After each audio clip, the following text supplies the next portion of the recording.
Hey everyone, this is Derek Bros of the Conscious Resistance Network, and today we're going to talk about the vaccine information war. Before we do that, I'd like to remind you guys to bookmark theconsciousresistance.com, which is where you can find all of my books, which you can download for free. You can watch all of our documentaries for free. You can read years worth of essays and articles about all kinds of topics. And of course, you can check out our various podcasts. And if you want to sign up for our email newsletter to stay in touch, do so right there. Finally, follow us on all of our alternative social media channels, Minds, Hive, join our Discord channel, sign up for our text list, follow us on Float and BitChute, and if you want to support, do so at Patreon, and yeah, if you want to, go ahead and follow us at YouTube. Alright, so today's topic, as I said, is the information war, but the vaccine information war. Now, an information war is, I think, just another way to say propaganda. Propaganda is, of course, a piece of information that is meant to influence a person, not always necessarily for a negative thing like to enslave them or to, get them to do something against their own interest, but just to influence somebody in the purest sense of propaganda. And I create propaganda for influencing people for liberty and truth and freedom and questioning and self-empowerment. So a propaganda war is what has been going on since time immemorial between states, churches, kingdoms. They've always tried to use their own propaganda. There's always been an information war going on. Of course, for most of history, it's been a one-sided war, which I guess technically isn't a war. It's a genocide or a disaster. But it's been propaganda on one side for years, for most of our lifetimes, for most of our history. That is the propaganda on the side of the state, whether that state is the church or the kingdom or the literal government, but propaganda coming out from them. And that could just be proclamations from the church or from the kingdom saying this is what you're allowed to believe, this is what you're allowed to talk about. And then, of course, with the arrival of the printing press, then putting out official statements from the church and official statements from the government and from the ruling bodies of what is acceptable, of which God we follow, which laws are just, what is illegal, etc., all decided by the crown, as it were. And that is how history has been. Then with the printing press, once it started to get trickled down to the average person and more people with, starting to learn how to read and write and communicate ideas, and obviously people were communicating ideas prior to the existence of the printing press and reading and writing. But my point is, for most people, they didn't start to understand the concept of liberty or freedom beyond the inherent intuitive feeling that I think human beings get from being free. And from trying to strive to be free of, living a life free of interference and free of control and coercion. Beyond that, though, most people didn't understand the concept of liberty and couldn't propagate a message to say, hey, maybe the state is wrong, maybe the king is wrong, maybe the president is wrong.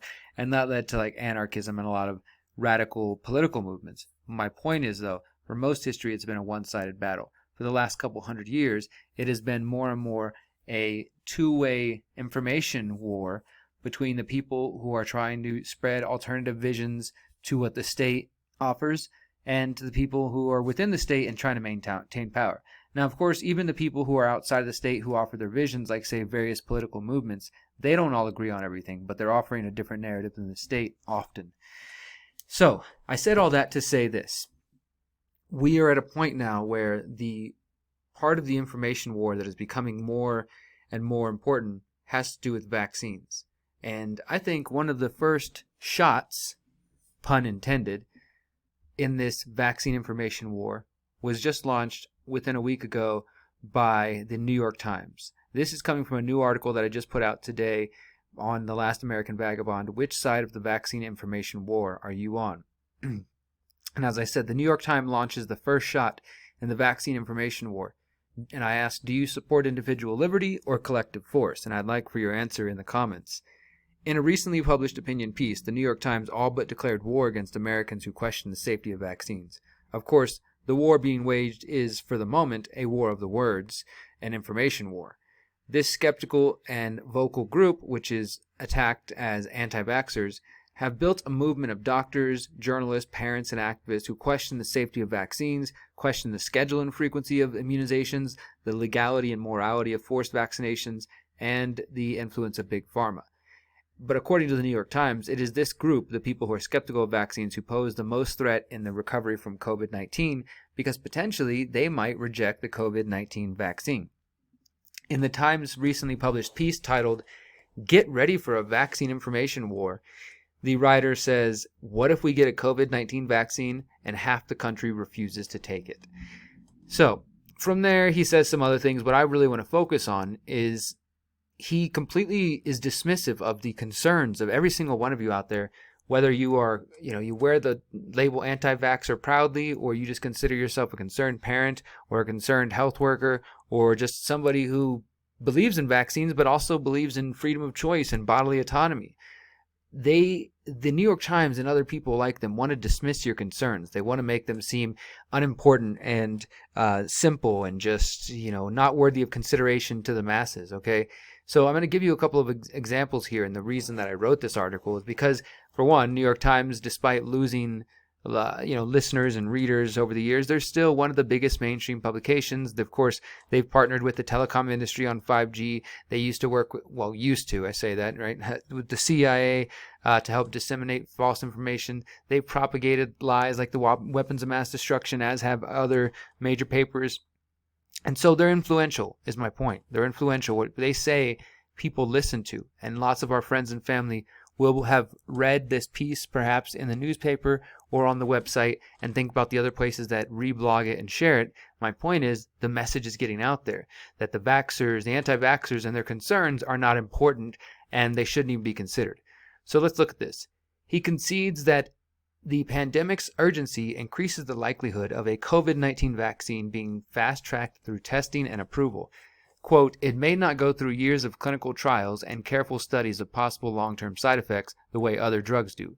However, rather than exploring the potential pitfalls of an untested vaccine and attempting to inoculate the entire world, the writer focused his efforts on making sure the reader is aware that the lack of testing, quote, could create an opening for anti-vaccine activists to claim that it is untested and dangerous, and to spin reasonable concerns about the vaccine into widespread, unfounded fears about its safeties." So the writer and apparently his editor seem more concerned with scoring points against vaccine skeptics rather than investigating whether fast-tracking vaccines is actually the best and safest path forward. The second reason he says that the skeptics could succeed in creating doubt about COVID-19 vaccine is because of the involvement of the Bill and Melinda Gates Foundation and the World Health Organization, and saying that these groups have been successful in crusading against these individuals for years and have plenty of material stockpiled to try to discredit them. So again, rather than exploring the concerns about why people talk about conflicts of interest between Bill and Melinda Gates and his many funding projects and how he's benefiting off this, rather than looking at any of that, they basically just call it baseless conspiracy theories, which is what we should expect. And of course, the last American vagabond here on this website, my articles, Whitney Webb's, and Ryan's videos, have repeatedly exposed how the Gates Foundation and the Gates Funded Who are funding a nexus of various nonprofits, NGOs, government bodies, and pharmaceutical companies. And finally, the Times writer acknowledges that one of the biggest fears of the skeptics, the idea that travel, work, and normal life might not resume without proof of vaccination, is likely true, but then dismisses any attempt at dialogue on the topic. So check this out. This is coming from the New York Times. Third, if and when a COVID-19 vaccine is approved for widespread use, people may be required to take it before being allowed to fly on certain airlines, attend certain schools, or enter certain businesses. Of course, to this writer in the New York Times, quote, "That's a good idea public health-wise, but it would play into some of the worst fears of the anti-vaccine movement." The writer does acknowledge that many activists are concerned about mandatory vaccinations. However, beyond that one-sentence acknowledgement, he does not dare dive deep into the constitutional questions surrounding forced vaccinations. While he notes that people may be required to receive a vaccine to fly, work, attend school, or enter certain businesses, he does not bother answering the question of why Americans are concerned about such policies. And instead, he talks about the need to build a strong pro-vaccine movement that can challenge the anti-vaccine movement. Otherwise, and to do everything, so he says, quote, "to do everything we can to reach the people in our lives who might be susceptible to anti-vaccine propaganda." And, he also says the New York Times and some of the health officials they interviewed believe that the public's desire to, quote, "return to normal life" might overpower anti-vaccine activism. However, from what I've seen, the Times is correct that there is an information war taking place at this very moment. The information war has been waged throughout the history of kingdoms, churches, and states, as I said. And at this point in history, one of the most crucial aspects of this information war is the vaccine information war. We are in the final stages of the battle for hearts and minds, the struggle between those who believe in freedom and those who believe in control. More specifically, the fight between the principles of self-ownership, freedom of choice, freedom of association, and basic human dignity, and those who believe in collectivism, force, and slavery. That's what the battle is between. That's what it comes down to, guys. I think I've talked about this during my campaign for mayor because I made calling for saying that I would never stand for mandatory vaccinations. I wish some people wish I was in that position now. I mean, I bet some people wish that now. But I was saying at the time that the whole argument here is that whether or not you support vaccinations, that it's immoral, wrong, unethical for people to be forced to be medicated, whether that's vaccines or pills, with cannabis, with whatever. People should have the freedom to do so. Of course, what it comes down to is the argument of individualism versus collectivism. The collectivist worldview, whatever your politics are, if you're a collectivist, you tend to believe that the collective good outweighs the individual good. Whereas from an individualist perspective, the individual is the smallest minority and needs to be protected because the individual is always at risk of being trampled on because people say, oh, well, screw that one person as long as the rest of us are good. So that collectivism is a very dangerous idea. It's something that I stand against, and I think that's the crux of our argument, is those who believe that your individual liberties should not impede the collective health of the rest of us. So if I have to force vaccinate you against your will and your, quote-unquote freedoms or whatever you want to call them, well, that's just too bad because the rest of us need to stay safe. And well, if some people's kids get harmed or some people get sick from using an untested, rushed vaccine, well, that's just too bad because the majority of us did okay. That's collectivism. That's, really the worst parts of the tyranny of the majority or democracy. And it is truly tyranny. And that's what I believe we're working against, that collectivist mindset, which rears itself in so many ways. And in this instance, the manipulators are using COVID-19 as a way to divide the people by trying to scare people into accepting almost anything, including an untested vaccine, and then those who question it are deemed the crazy ones and are pushed out of society.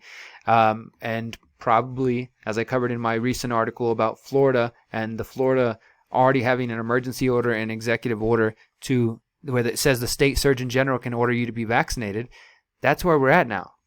The vaccination information war is on. And the New York Times basically is calling out to their people and saying that it's time to battle against the anti-vaxxers.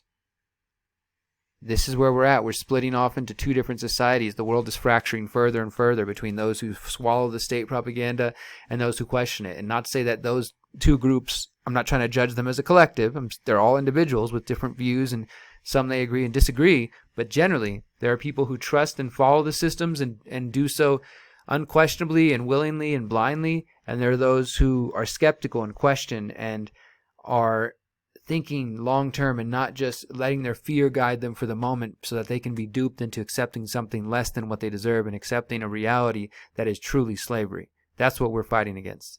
Thank you guys for listening. This is Derek Bros of the Conscious Resistance Network.